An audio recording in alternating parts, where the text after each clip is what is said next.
Okey kawan-kawan, sampai masa review mesin lagi. Hari ni review mesin apa? Hari ni review mesin Cargill. Ini model Cargill GP 3.155. Maksudnya ini brand dia DA, Dot Action. Okey, 15 orbiter, 5 inci. Lain, kita tengok mesin. Bukan kotak standard. Ada dua keping span, satu bulu, satu span. Bulu untuk cutting, span untuk polishing. Okey. Operation menu.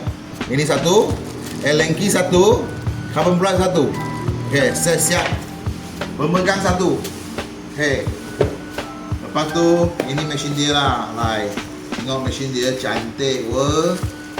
Warna hitam campur dengan merah. Oh, tengok. Button solid. GP3. Okey. 155. Maksudnya GP3 15mm orbiter dengan 5 inci backing plate. Okey.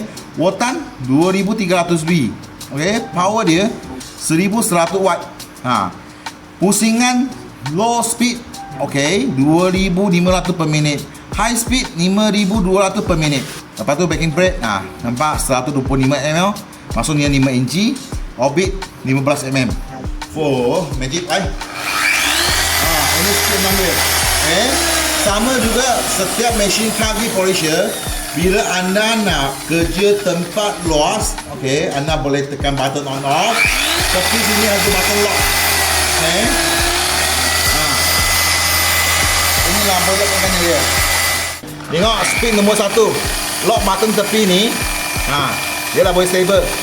Speed 1, speed 2, speed 3, speed 4, speed 5 dengan speed 6. Stable saja dia ni bunyi. Tak ada kacang goreng.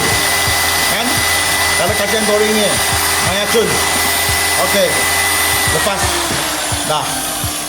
Anda kalau minat boleh kontak Intiren atau datang kedai kita kat area Keluang. Thank you.